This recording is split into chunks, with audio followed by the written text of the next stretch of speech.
Electricast.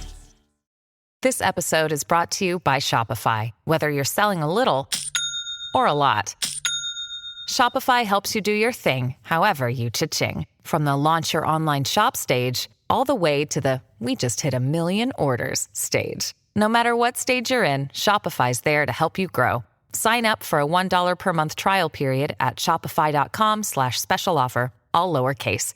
That's shopify.com/special offer. Why wait to see if you'll get something you like this Valentine's Day when you can go to BlueNile.com and find something you'll love? Whether you're looking to treat yourself to a little winter sparkle or show a galentine how much you appreciate them, Blue Nile offers a wide selection of high-quality designs, expert guidance, and free 30-day returns for the ultimate peace of mind. You can even design your own jewelry. Right now, save up to 50% at BlueNile.com. That's BlueNile.com. On this episode of Missing the Point, we're joined by sports columnist and author Dan Shaughnessy from the Boston Globe. Dan will share some of his favorite stories from over 40 years of covering all the Boston sports teams, from the dominant Larry Bird-led 1980s Boston Celtics to the 2004 curse-breaking Boston Red Sox. We'll also get Dan's opinion on the current state of the Celtics and Red Sox and how ownership and management have made some unforgivable moves for both teams. This is Missing the Point, episode 48. But it's all relative.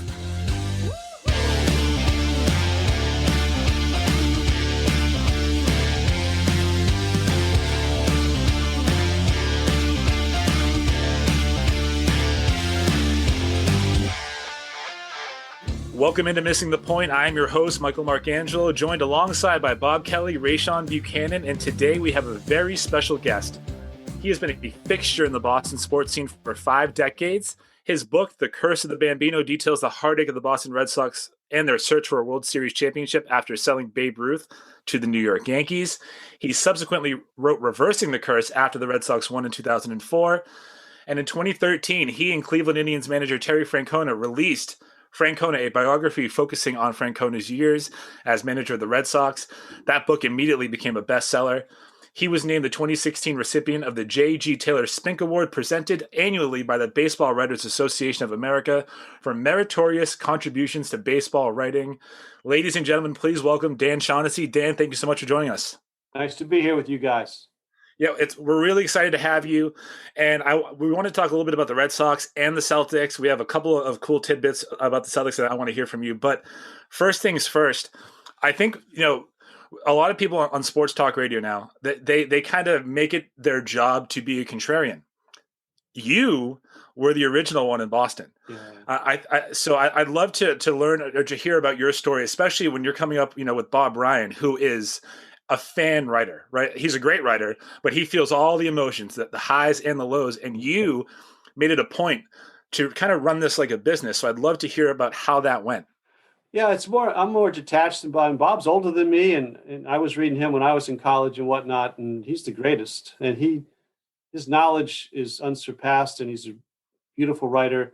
But yeah, he's a season ticket holder. He comes to it as a fan, more kind of rooting for the teams. He's been critical, but when I came into it, my directives were that you were objective, and I mean, none of us are really objective about sports. We all have opinions, so we bring those to it, and that's the fun of it. But I just feel like my job isn't to root for the team.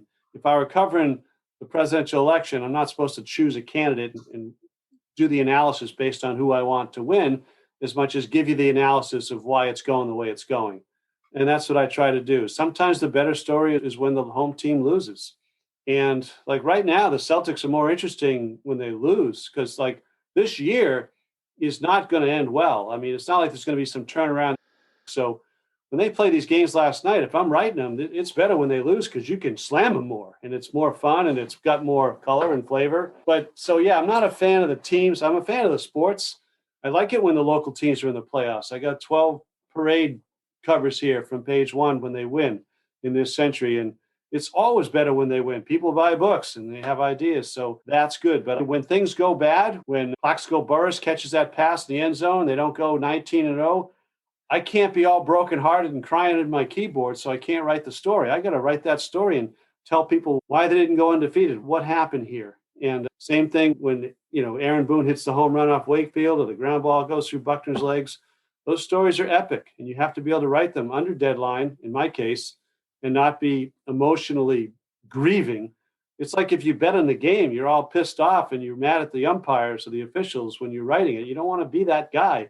You should be able to bring analysis to it without the emotion of having your heart broken. So that's the detachment that I bring to it that fewer and fewer people do now. And I understand that. It's evolution. There's far more fans covering the teams now, like fans of the teams that are in the room. And I push back on that. But again, that's just the way things have evolved. Yeah, I just think about it because, you were the reason that my dad used to actually get the Sunday Globe. He always wanted to read you and then always wanted to read Bob Ryan because they weren't all that they were told like polar opposite views, right? But of the same thing. So, you touched on the Celtics. I want to ask you a couple of questions about that. We'll get started there. You wrote an article back in the fall saying the Celtics aren't as good as they think they are. How good do you think they are right now? It's really messy right now. I mean, there's individual talent there, clearly. I mean, the ceiling's really high for Tatum. He's great talent. And Brown's better than I thought he would be. And so it's two tremendous talents. And Smart is a guy you always have to have on the floor. Any team would want him. You can see those things. I love Thompson when he was in Cleveland, inhaling rebounds, just great. We know what Kemba Walker was. There's a lot of individual talent there. They're not as talented as they were when Kyrie was there and Hayward, who was always hurt, and the two Jays were there. I mean, you think about that team now, they were really talented then. Yeah. And they made the finals of the conference 3 times in 4 years. But right now, it's messy. You can tell they don't seem to like each other. They're not tough. They're so soft at the end of these games. You can go over those games, Dallas, Chicago, Atlanta, last night. You just know it's not going to go well. They can have a 1-possession game and 3 minutes to go, and the other team just kicks the crap out of them. They get all the 50-50 balls and offensive rebounds. There's no way this is what Brad Stevens is telling them to do. So guys are just going off on their own. It's a mess. Yeah, that leads me right to my question. In your opinion, whose fault is it then? Is it the players? It's from what you just said, you don't seem to think it's Brad because obviously Brad's not telling him, listen, guys, go be soft and dog it the entire fourth quarter. Let's see some hero ball, Jason. Let's see that, So what do you think? Where does the blame fall when it comes to this team? Well, Danny's got to be accountable for the roster building of what this team looks like. And I think he probably botched the Hayward thing. He got greedy on that. I mean, I think Danny's a really great talent evaluator, and the drafting's been pretty good. And he has a great eye for talent. But the way this thing has been assembled is not good. And there's not a lot of accountability there. Nobody blames Danny. Nobody blames Brad. And really, nobody blames the players either. Everybody's always just kind of fat and happy over there, starting with ownership. It's an unusual franchise in our town. Because any other team was doing this, you'd have people with pitchforks storming the gates right now. So I have a question about that, too, is when it comes to Brad, and you say he's always happy, and this team doesn't hold people accountable, to me, that's the one thing that drives me insane, is when you see them blow one of these leads, and Brad's up there still just, we did this, Kemba's our guy. I love him. I love it when he says that. But it's like, when are we finally going to see that from Brad? Do you think that's ever coming? Is that the kind of coach he is? It's not him. That's why he's probably better off in college or high school, whatever. He's the, boola guy. You're not going to get him, turning over the food spread in the room and just kicking ass. That's just not him. So maybe he's too nice for this. It doesn't help that he's not an ex-player. He's not Pop. He's not a guy with all this gravitas to it. And it gets harder and harder to get guys to listen to you. So, but he knows this is a failed experiment right now. Yeah, I mean, I sure hope he does. And obviously, back to your point about Danny, I hope Danny, feels the same way. And as far as his drafting goes, when it's a top pick, I feel like he does well, right? So obviously Marcus Smart at 6 in 2014, Jalen and Jays, they both were the number 3 pick in their respective drafts. But if he has to draft anything past 14, it's really been hit and miss from James Young, Gershon Yabusele. It was just awful. But it leads into the question I want to ask is, so, what do you think they can do in the short term to kind of change the course? Or do you think they should, just wait till the offseason to use the trade player exception and just try to fill holes in the team, there? Well, Rayshawn, to your point, don't ever forget or forgive that it took Kelly Olynyk instead of Giannis. Oh, right. Yeah, that too. Right. Exactly. That's another one. Yeah, exactly. Yeah, I try to forget that. Yeah. That's awful.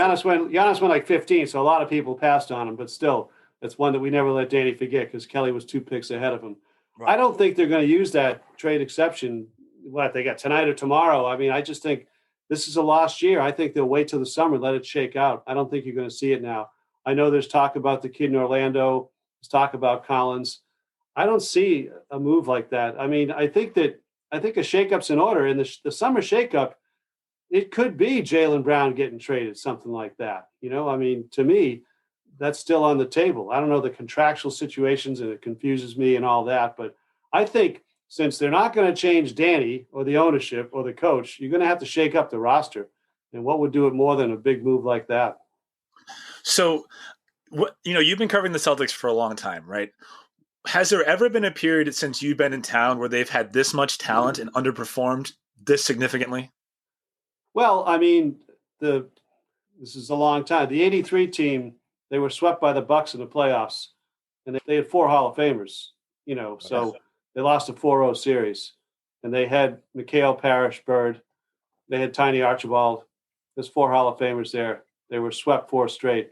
That was pretty bad. But they won 57 games during the season, so they weren't chumps. And they won the championship the next year when they acquired Dennis Johnson. But that would be the closest to being a dysfunctional. It was the end of the term for Bill Fitch before they switched coaches, and some things had to happen. And there was some really dark days in the 70s when they had, McAdoo and Curtis Rowe and Sidney Wicks, and there was some dysfunction going on there. The end for Cowens, all that stuff. But this is a hard team to watch. Yeah.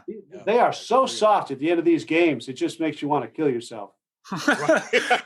I'll never forget that Pelicans game is the one that stands out to me, because even up 21, I was watching it with my dad, up 21, I looked right at him and went, they're going to lose this game. And he's like, what are you talking about? I'm like, are you watching? It's just, it's so obvious sometimes, and it's coming.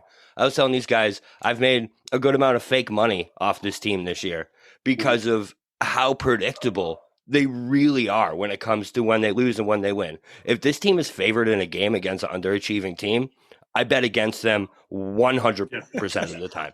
And I win 100% of the time. They're just so predictable and soft. I couldn't agree more.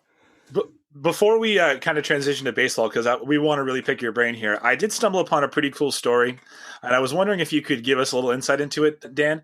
So 1985 Eastern Conference Finals, you notice that Larry Bird has taped 2 of his fingers together, and that I think you made the comment that it might be a little bit harder for him to shoot, or his shooting percentage would go down. And he challenged you to a free throw shooting contest with one of his hands wrapped. So I'd love just to hear a first person kind of how that went.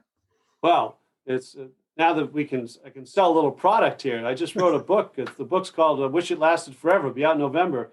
So I had that team for 4 years every day. And in those days, it was nobody's fault. But the way it was then, we lived with them. We traveled, we waited for bags, hotels, buses, practice, everything. It was like being on the team without the groupies or the fame or the money. But other than that, it was the same thing.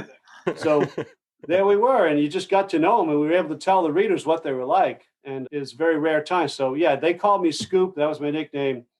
Whenever I'd come into the locker room, Larry'd say, Scoop, do you ever notice how quiet it gets when you walk in here? And it was true, because nobody trusted me. It was, a very good system we had.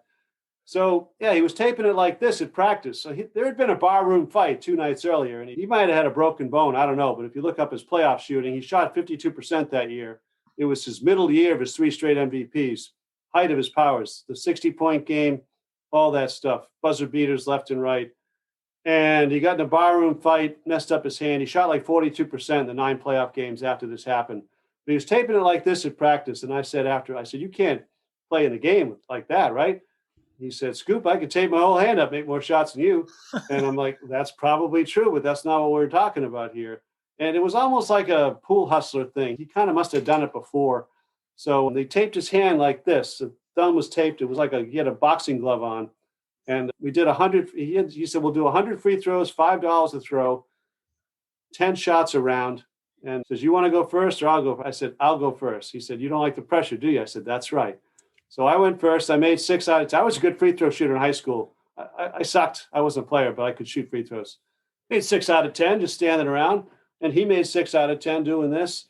And then by the time he got to the 3rd round, because I was rebounding and they were all going to his, he said, I figured this out. And he did. And he ended up making 86 with his hand like that, 86 out of 100. And I started choking because I'm seeing $5 bills flying through the air every time I'm letting go here now. And so I lost $160 and went to the old Bay Bank and got 820s out of the ATM and Next night, he was doing his early shooting. I gave him his money. He stuffed it in his sock. He played with my 820s in his sock that night. And I expensed this because I wrote a funny story about it. And I told my boss, the story came at some cost. I had to incur some expenses here. And evidently, the word wager is frowned upon by the IRS. So it bounced back from accounting. So we switched it to 8 $20 lunches with Robert Parrish and just called it a day. And I got my money back. But that did, in fact, happen. So, yeah, thanks for asking. You're welcome. Actually, to keep it with that same year, because I know you brought up the game when you scored a 6 against Atlanta and New Orleans. You see the highlights, but I'm like, the highlights doesn't do it justice, man. Like, just how was that game, and just like how hot was he? And were the Atlanta Hawks really just fawning over how good he was? Because you see guys falling over the bench. He was like invincible that year. He was at the height of his trash talking powers. He would tell guys what he was going to do on the inbounds pass, then he would do it. He started banking 3-pointers just because he could for the fun of it. And, putting his hand out for cash, running down the other end of the floor. And McHale had gotten 56 9 days earlier against the Pistons. Detroit, yeah. Wow. Larry was feeding him because Larry hated Kent Benson, who was an Indiana guy who disrespected him in college. So he let McHale torch Kent Benson and get him ejected from the game. Kept feeding McHale the ball, and Kev got to 56, and he came out with like a minute to go. And I said, well, Dan, you should stay in there because I'm going to get that. And then 9 days later, we're in New Orleans, because the Hawks played home games in New Orleans because they couldn't sell out the Omni in Atlanta. So we stayed at the New Orleans Hyatt and took a bus, went by Rick Roby's high school on the way. And Roby went to Kentucky, which was pissed off Larry because Kentucky didn't recruit Larry Bird. They thought he was too slow, so they took Roby, who was even slower. And Larry always said it was all bribes. So we went by the high school. He said, that's where Footer got all those bribes when he was in high school, right there. He was all fired up. And we get to the gym, and it was all Celtic fans in New Orleans that night. And they put the press right behind the Hawks bench. We were a little elevated. We can see ourselves on that. And Mike Fratello was the head coach, short little guy. And Ricky Brown was a guy who had been a Celtic draftee. He was on that team. I mean, they had Dominique Wilkins. They had some great players. Doc Rivers is on that team. And it kind of grew. And then by the fourth quarter, in the Hawks bench, they were a bunch of knuckleheads, and they were like leaning into each other and celebrating and falling down. And Larry started going over to that side and just shooting right in front of them and just pointing to them. And all that video, I mean, they're not making it up. It's true. The Hawks were actually fined for that. It was bad. And Fratello kept switching guys. He kept changing men and trying everything. And Fratello, he got into a little fight with Ricky Brown. We saw the whole thing. And when it was over, the GM of the Hawks came into the Celtic locker room with the game ball and had Larry sign it. It was like a souvenir for the Hawks. So, he just dropped 50 in our heads. It was like, that all happened. It was good times. What an honor, right? Good times. Is he the only player that you've ever seen reach that level where he starts just playing around in the middle of games? Yeah, the talking was off the charts. We could hear it because in those days we sat. I've got pictures I'm using in this book where we're sitting right, where those people pay $1,000 now. Like we were there with our table right there. And the worst was the Julius Erving. Julius was 36 years old, and Larry was in the middle of this 3-year MVP at the height of his powers. And Julius would have toyed with Larry Bird in his heyday, but he was cooked, and Larry was dominant. He was bigger and stronger. And Larry had 38 in the second half, or 38 by the third quarter. And Julius was 1 for 9. And Larry was just, get somebody out here, old man. You can't guard me. And finally, Julius went for his throat. There's a famous picture where they're grabbing each other by the throat, and it was at Donnybrook, and it did not end well. I love it. That could never happen now. Guys would be kicked out the league. Oh my God! Well, basically like Kermit Washington, right back in the day when he did to Rudy Thompson. I mean, that was a little different than Rudy Thompson. Take a look at the McHale takedown of Rambis in Game 4 of the '84 Finals when McHale comes across the floor and clotheslines Rambis. Rambis's foot almost hits the rim. He's still upended, and it was 2 shots. There was not even a flagrant rule then. They had to change the rules all around on that. So common foul. That did happen. And common foul, right? Exactly. So, you've been part of so many legendary moments in Boston, but I don't think there's ever been one more important than the 2004 World Series, right? So before the Sox win that, I want to ask you a question. Before that World Series and the curse is reversed, which Red Sox playoff moment gave you the biggest heartbreak as someone who was either a fan of the sport or covering the team? I'm not old enough to have been there in the 40s when all that stuff happened, but so I was at the Bucky Dent game in '78. That was crazy. And that was horrible for Boston because they had a 14-game lead and they blew it and ended up in a tie and a 1-game playoff and 2-0 lead in the sixth inning. It was awful. And then the Buckner game's the worst one because, again, it wasn't Game 7. People think it was, but they're one strike away from winning the World Series and it hadn't won in 68 years. It's against the Mets. It's Saturday night in Shea Stadium. And the game's over. They got a 5-3 lead. There's 2 outs, nobody on base in the bottom of the 10th. All they got to do is get one more out. And then 3 straight singles, wild pitch, and then the error. That was the worst, Buckner's legs, because the World Series was over. They had won, and they somehow astronomically lost. And, of course, the Aaron Boone game, because, that's what Grady left Pedro in too long. And there was a lot of tension at that time. The teams were so popular. A-Rod, there had been a big fight to who's going to get A-Rod, and all this stuff went down. And it was never a greater rivalry than by 03-04 when it was going on then. So having witnessed those 3 was a lot to bring into the 04 season when, of course, they're down 3-0 to the Yankees. It's still the greatest Boston sports story. I mean, the first Patriot Super Bowl is pretty darn good. But the Sox going, 86 years and being down 3-0 to the Yankees in the ALCS with A-Rod having been on both teams technically and just all the fights they had and beanball stuff they had and the great players, Manny and David and Jeter. That was the height of it. That brings me to an article that you wrote right before Game 4 of that ALCS. Oh, it's the Millar thing? The Millar thing, yeah. I got to ask you, man, what did he say to you? Because I know there's the clip where he's saying, Dan, you called us frauds. You did this. We're not frauds. We're going to win tonight. Was there more to it, or is that what happened? Well, I mean, the article, I have a shelf of stuff here. It was a hypothetical. So they lost Game 3. They lost 19-8 in Game 3. They're down 3-0. That was a great team. That team was a wagon. And they were down 3-0 to the Yankees in the ALCS, losing 19-8. And people were throwing shit at them and booing them. It was bad.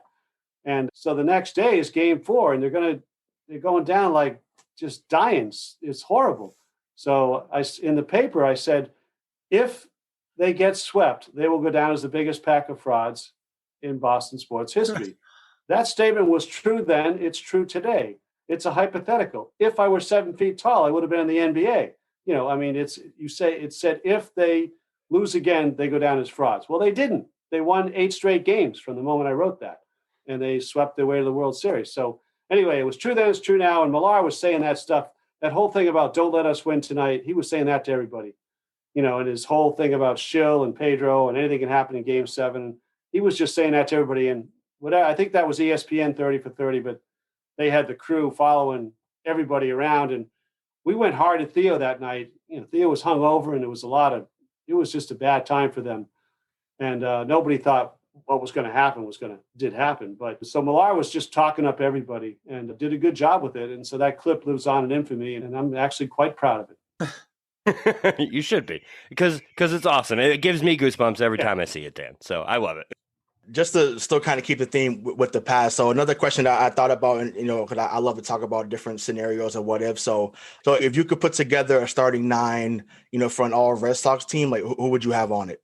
Oh, that's good, Rayshawn. I think I did that a few years ago, and I'm trying to remember now. So Carlton Fisk is the catcher in Hall of Fame. And we got Wade Boggs is at third, Hall of Famer, and we got the outfield. We got Jim Rice, Carl Yastrzemski, and Ted Williams, all Hall of Famers. Bobby Doerr's second baseman, Hall of Famer. Jimmy Fox at first base, Hall of Famer. And the shortstop's Joe Cronin. Those are all Hall of Famers. And Pedro would be your starting pitcher. So there's 9 Hall of Famers. And David Ortiz would be your DH, and he will be in the Hall of Fame. So that'd be 10 players right there. Would Manny be an honorable mention? Because I'm like, I was like, that's more than fair, because Manny's a better hitter than Carl Yastrzemski or Jim Rice. I mean, he just is. But yeah. He's, with the 3-time roids thing, he's not going to get in the Hall of Fame. But as a pure hitter, yeah. And defensively, Rice wasn't that good either. Manny's certainly serviceable out there. Right. I mean, and plus, I know Rice was also MVP. I don't think Manny ever won MVP. Manny never did. Rice had 406 total bases in 78, which hadn't been done in 30 years. So I think for pure hitting, I would take Manny. Manny was just, Manny was Jimmy Fox as a pure right-handed hitter. And I mean, obviously, Manny was our guy. So, I mean, it makes sense that, obviously, you saw Yastrzemski, is Yaz to you the best left fielder then? Or was it Ted? For all around defensively, but, he's only like a career 285 hitter. I mean, he just had a lot of compiled numbers, like longevity And 67 was the greatest single season of any Red Sox player. Triple Crown, MVP, Defensive Gold Glove, 7th game of the World Series. Just he was 7 for 8 in the last 2 games they had to win, all that stuff. But he didn't have a 5-year stretch like Manny Ramirez had. Hardly anybody. Ted Williams did, but Manny. Yeah. Right, exactly. Yeah, 'cause I know with Manny, I know before he got to Boston, he had a season where he had 165 runs batted in. Manny was nuts. Go look at the Cleveland team. Manny was hitting 7th for Cleveland team. They had Tommy, Alomar, Albert Bell, Eddie Murray, Tomei, Roberto Alomar, Omar Vizquel is one of the greatest teams of all time that didn't win. So you just mentioned 9 Hall of Famers, and then you mentioned David Ortiz, which spawned this question. Does David Ortiz get into the Baseball Hall of Fame, and how does he but not Barry Bonds? Well, David's sailing in. Everybody loves David. So I agree with the sentiment of what I think you're asking. I think it's unfair. And I think, for me, you either let them all in or you don't let anybody in. Yep. And so far, don't let any of them in. So I won't be voting for David, but he's getting in. And I understand why, and the numbers are certainly there.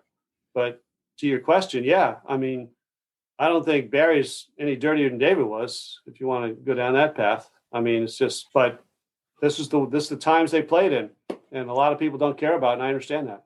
What about Clemens then?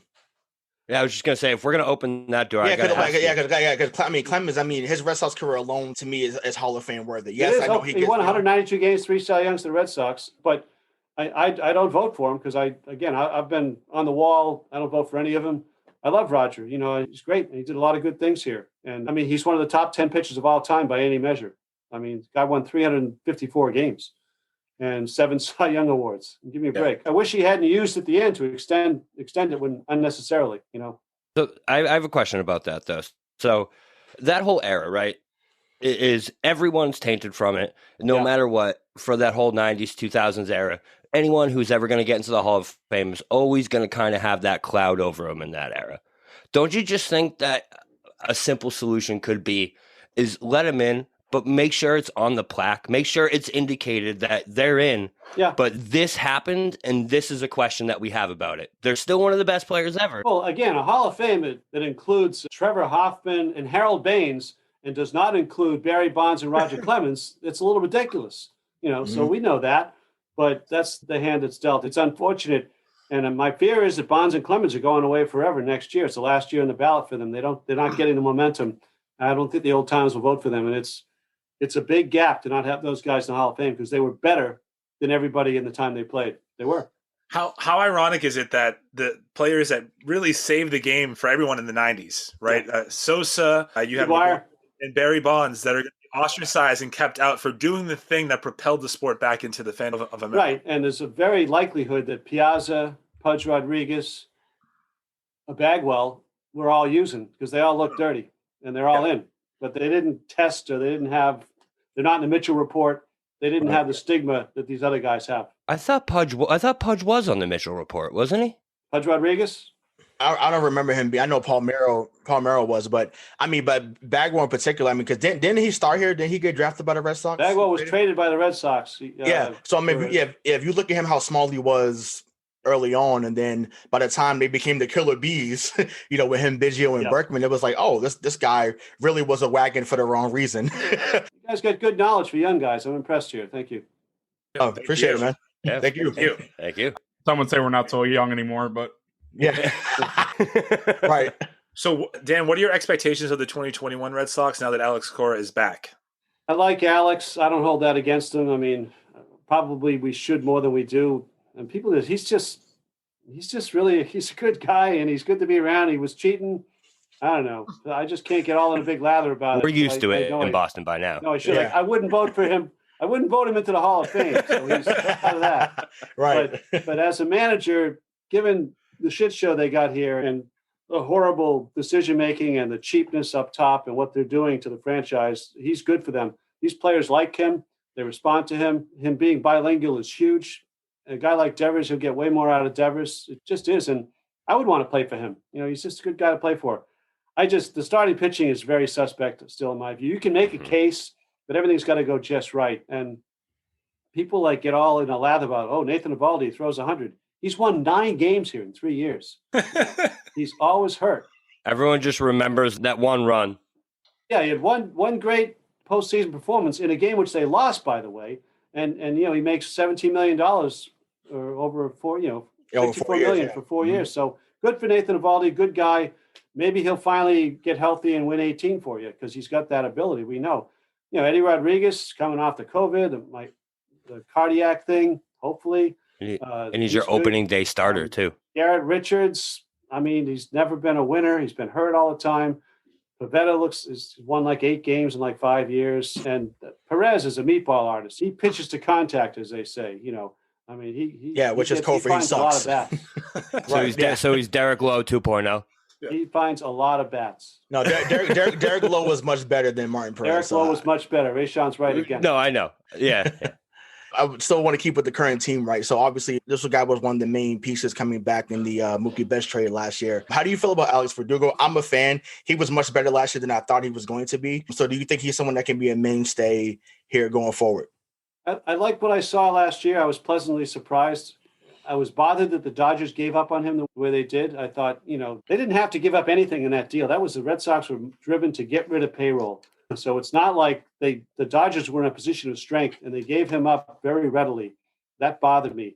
He's a little dirty in that sex scandal thing they had there. There's something not right about that that's never been fully explained. So I hope he's got everything on the straight and narrow and it's all good. He is a character. We haven't been able to be what little I saw when we were around him. I think players respond to him. He's a very cocky kid, and his ability. I love his swing.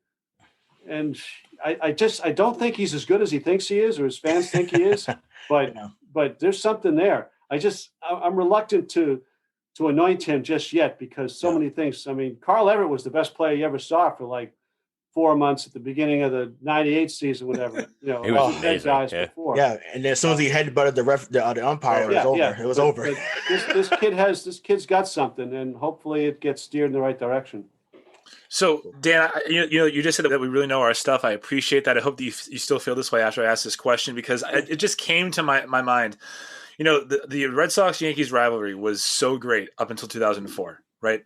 So would you rather have those days of that rivalry being at that peak or still win that World Series and have it go away? Because it's not there anymore. I don't think that the common generation really cares about Red Sox-Yankees as much as they used to. It's a really good question. And I think that, we always said when they won, it'll never be the same. And it hasn't been. And it sucks now because they're bordering on irrelevance. But I do think that there's almost nothing they could have done to have avoided where we are now. Just the way the game has trended, the slowness of it, young people with their devices and the speed with which they want it, how it's not a friend of fantasy. It's people's attention spans. It doesn't lend itself to today's young people. And I understand that. It's asking a lot. So the older fans are dying off and not going to be replaced, and that's bad. So I don't think there's much the Sox could have done about it. So I'll take those years when we had them and say that was the height of that, and it was never going to be as good again, no matter what they did with drafting or signing or trading or whatever. I just don't think they could have sustained the level of intensity that we had on that thing. It was too much to sustain. Yeah, I just remember like every game mattered in like 03, 04, even 02 when they missed the playoffs and they went 93 and 69, right? Like they were pretty relevant for that 3-year stretch. And now if you would have told me that 17 years later that people in this area would value them below the Bruins, Patriots, it's wild to me. I think storylines are what keeps people invested. And they just haven't been able to keep that up. I think, with the Yankees winning and having that nice little rivalry with the Phillies in 08, 09, that was fun, but we've never come across them again. So do you think that it's like the flick of a switch that if we see the Yankees in the ALCS, we can tap into it again? You could approximate, but you're never going to get to that level again.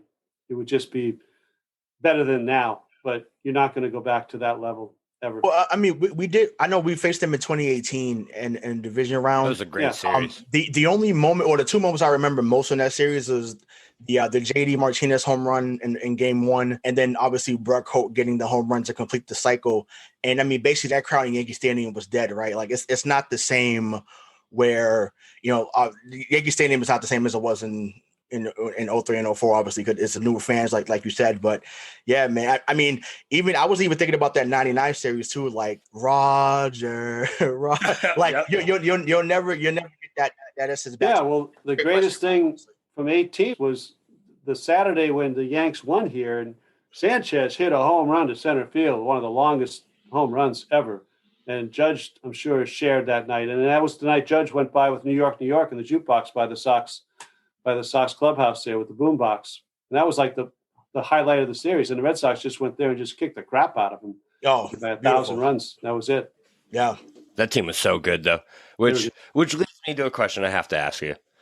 Mookie Betts, man. So them giving up Mookie Betts, I thought I was going to watch Mookie Betts in a Red Sox uniform until I was in my 40s and 50s. Like, I thought this dude was going to be a mainstay. He was one of the best players I've ever seen in Red Sox uniform. And all of a sudden, it's the team that makes the most money in baseball is cutting payroll and can't pay this dude. Can you make that make sense to me? Like, I know you said that they were going to give him up for nothing and they actually got a good return for him. But, like, why did that have to happen? Did Mookie not want to be here? Like, what was the case? Yeah, I have no forgiveness for them. So don't misinterpret what I said earlier. Like, they've tried to get the local media to push the narrative. Well, he wasn't staying anyway, so we had to do what we could do. That's bullshit. If you read his thing, it's GQ right now. Like, he was buying a house here. They wouldn't meet his price. They wouldn't pay. They wouldn't meet his price. That was it. It was all about money. And I understand that. It was his time to strike. He did. They weren't willing to meet it. And then, they finished in last place with the worst team since 1965. The Dodgers win the World Series. They got exactly what they deserved. And that thing will never be right. There's no excuse for it. If you're going to own the Boston Red Sox and have an investment of $700 million turned into $7 billion in 20 years, then you have to keep that asset and you have to invest in that and overpay if that's what it takes so that the second half of the contract will be rendered meaningless and all that stuff. Say that. But don't have Tom Warner go on and say what idiots the Dodgers are for doing this, that the money won't be worth it in 15 years. Bullshit. The Red Sox are more than a business. They're a public domain, public entity, a public trust that whoever owns it has to value that. And it was incumbent on them to keep them. That's on them. Shame on them. And David Price, they're paying $16 million for David Price to pitch for the Dodgers this year and last year. I mean, he didn't even pitch, but it's like these salary dumps for the Boston Red Sox, unforgivable. And they're going to tell you that we have the third highest payroll this year, so stop it. But that's because of all the dead money, which is Price, Pedroia, Benintendi. They have dead money. That's on them. Evaldi, in effect, is dead money. It's $17 million for not a lot for 3 wins. Yeah, so that's on too. Chris Sale, who they gave the money to. So bad decisions don't take away the notion that they're cheaped out. Every option they've had over the last 12 months, they've gone for the lowest salaried guy, except for Richards, who we don't know if he's any good or not. They did the same thing with Lester, though, right? Remember when he went over, when he left, and they said, "Well, we wouldn't. He wouldn't have stayed if we tried." And then they overpaid for Price and Sale and Evaldi after not giving Lester the money. Right. Like, how about you just try? I know that we're kind of wrapping up here, Dan. I wanted to ask you my final question. We've seen over the last, I think it's been rapidly over the last 20 years that print media has really just taken a backseat. And those that were prominent before are no longer, right? There's been a big fallout. Now everyone is an influencer, which pisses me off. How do you think you have managed to stay at the top of your game and so relevant through all of these changes? Well, I mean, there would be some argument to the relevance of myself at this time by a portion of the population out there, and that's okay. Like, I'm not relevant on talk radio anymore. They want young hot takes and all that, and that's fine. I had enough of that. And the Globe thing, my audience is older, and I think even the haters kind of keep the thing going and sustain it a little bit. But the takes they are how I feel at the time. They're not generated to be clickbait, or it's just how I feel at the time. And some of it's provocative for people, but it's just sports. We should be able to argue about Manny Ramirez and Jim Rice and not dislike each other. I've always said that. It's okay. That's what sports is supposed to be. So I'm good with it. I appreciate the question. The print thing, like one thing, like we talked about this Duxbury High thing. It used to be you could go do a high school story on the quarterback at Marshfield, and you could change his life by being in the Boston Globe. You can't do that anymore. Like that kid's already online. He's got, hoop.com or whatever, and their lives are their lives, and they don't care about us. And I understand that. So we don't have the platform or the reach that we used to have. I'm okay with it. It's evolution. You can't bay at the moon. Like Barstool is more popular than we are, and I don't like that, but there's nothing I can do about it. So I just skate in my lane here and doing the best I can. And I have energy about it. I like the sports. I love the platform.